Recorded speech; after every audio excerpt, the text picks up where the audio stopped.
And we come to our final section, which is developing an emphatic style, how to add emphasis or establish emphatic relationships within sentences. So we'll cover word order, then coordination and subordination. Of course, coordination, subordination, the use of conjunctions to establish relationships between clauses, whether they are two independent with coordination or an independent and a dependent clause with subordination. These are really powerful things, and you need to pay close attention to this. Okay, let's look at word order.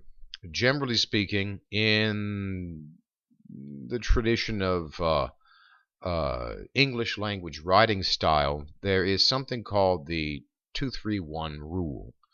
The 2-3-1 rule indicates that the word that appears at the beginning of a sentence receives greater emphasis than a word that appears in the middle of a sentence, but less emphasis than the word that appears at the end of a sentence. Now, I don't expect that you are going to be developing this kind of style here, but it is important to be aware of. So let's look at the examples here. For Colonel Mustard, murder was the only solution. Well, murder is buried in the middle of the sentence, so murder does not receive a great deal of emphasis. In fact, it's the least emphasized word in here. But more emphasized would be if it came at the beginning. Murder was Colonel Mustard's only solution. Okay, now you can hear murder is at the forefront. However, like a good movie, when you get to the climax, right, where the movie's coming to an end and all of the conflicts are being resolved, the most important scenes should be at the end of a movie. If that's the case, the same thing works with the sentence. Colonel Mustard knew only one solution: murder. Now there you see murder being highly emphasized. So let me repeat. If you want to stress a word or phrase, place it at the beginning or the end of a sentence. And again, the formula for style is 2-3-1. Another way to demonstrate an emphatic style is through the effective use of conjunctions. I'll talk about coordinating conjunctions here in the first two slides. And then in the next two slides, I'll talk about subordinating conjunctions. They're a little bit different. They have different, well, they're a little bit different. So I'll just talk about that. Coordinating conjunctions, as are listed right here: for, and, nor, but, or, yet, and so. They combine independent clauses, and they can prevent you from writing choppy sentences like we saw a few slides ago. So here's an example. If you're writing two sentences like this: the most popular girl's name in the U.S. last year was Sophia, followed by the most popular boy's name in the U.S. last year was Jacob, you're really writing, again, redundant and choppy sentences. So you can rectify this by using the appropriate coordinating conjunction. In this case, the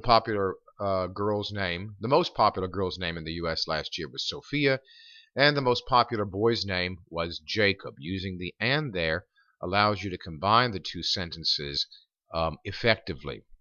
The same thing with the second one. The patient requested a chocolate IV. The nurse said no. Okay, in this case, you can't use and because you're not adding something. Instead, you are showing some contradiction. So you would use but. The patient requested a chocolate IV, but the nurse said no. Notice how much better that sounds than just having the two choppy sentences one after the other. When using coordinating conjunctions, you want to make sure that you are establishing the relationship between two or more coordinated ideas, and that it is clear to the reader. So it's confusing in the first sentence here. My laboratory report isn't finished, and today my sister is leaving for a visit home. I don't know what the relationship is between the sister leaving and the laboratory report isn't finished. So you can rectify that by using the appropriate coordinating conjunction, in this case so, to establish a cause-effect relationship and adding a little bit more information. I'm still working on my laboratory report, so I won't be able to catch a ride home with my sister who's leaving today. That expresses a complete thought and the relationship is very clear.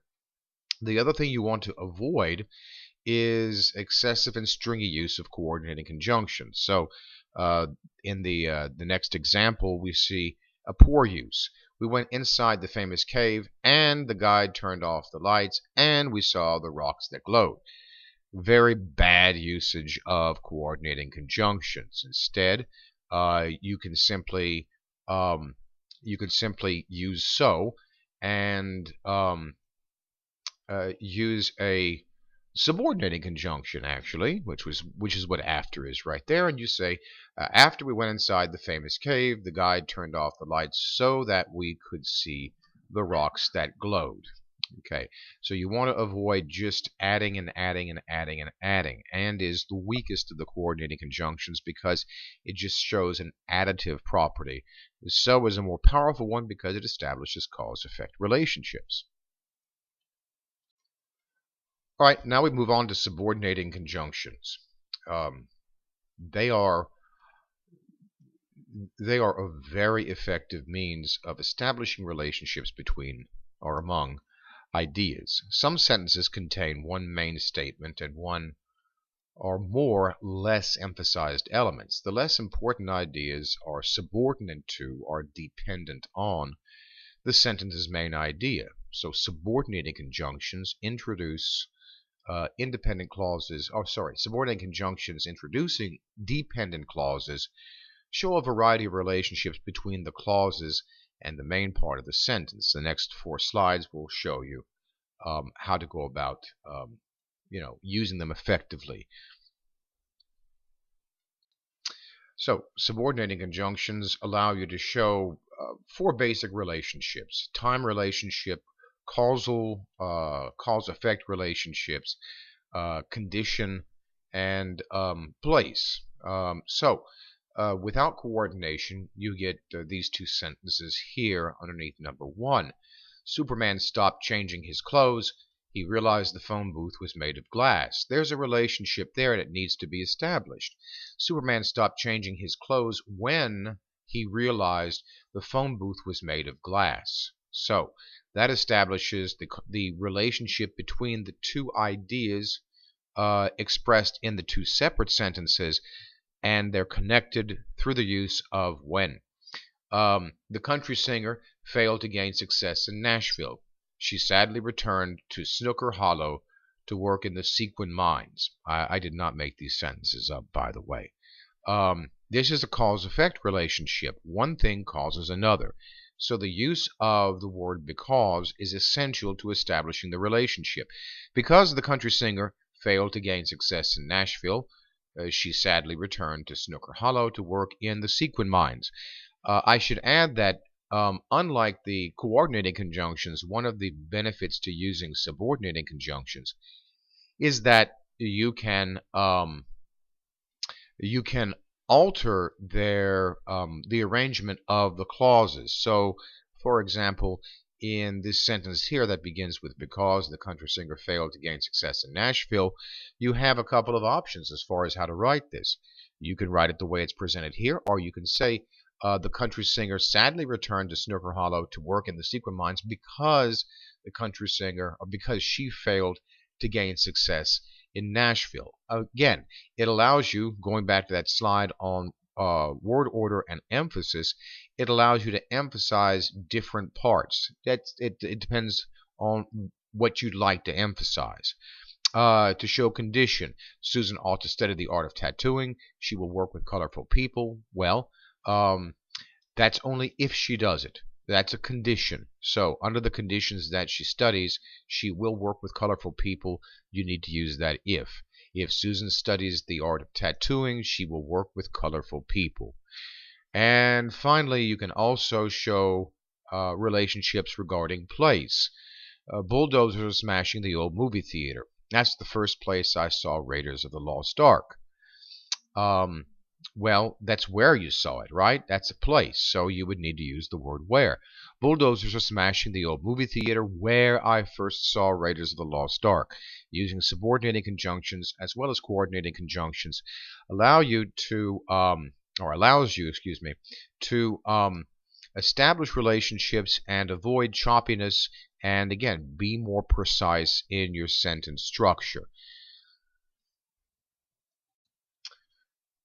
So we come to the end of this presentation, a brief summary about what you should remember, and obviously there's just 4 things here, but there's a lot to remember. All good writers revise and polish their sentences. You can help clarify your ideas for your readers by writing sentences that are informative, straightforward, and precise. You can communicate your ideas more easily to your readers if you cut out dead wood, redundancies, confusing passives, and pretentious language. And finally, you can maintain your readers' interest in your ideas if you cultivate an engaging style offering a variety of pleasing sentence constructions. As I said earlier, and I'm going to repeat myself here, there's a lot of information to remember. I understand that. And if you feel like I'm compelling you to make all of these vast changes to your writing in the next week, please understand that's not what I'm doing. I'm giving you the various ways that you can improve your sentence structure. It is something to strive for, but it's not something that you're going to be doing all of a sudden overnight. That would be unrealistic. What you need to do, though, is to pay attention to issues that I emphasized, especially things like needless wordiness, avoiding pretension, the effective use of coordinating and subordinating conjunctions, using precise language, whether you're using the active verbs or illustrative adjectives. In other words, you want to get the most out of your writing. You want to get the most out of every single word you choose, and you need to get into the habit now of selecting your words very precisely, not simply falling back on old habits. So again, I don't expect anybody to suddenly change their writing style, and that would be impossible.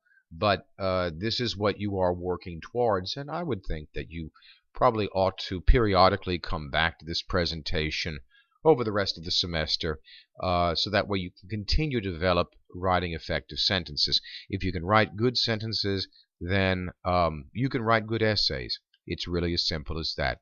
Okay, well, I hope that you learned something with this presentation, and I will say goodbye.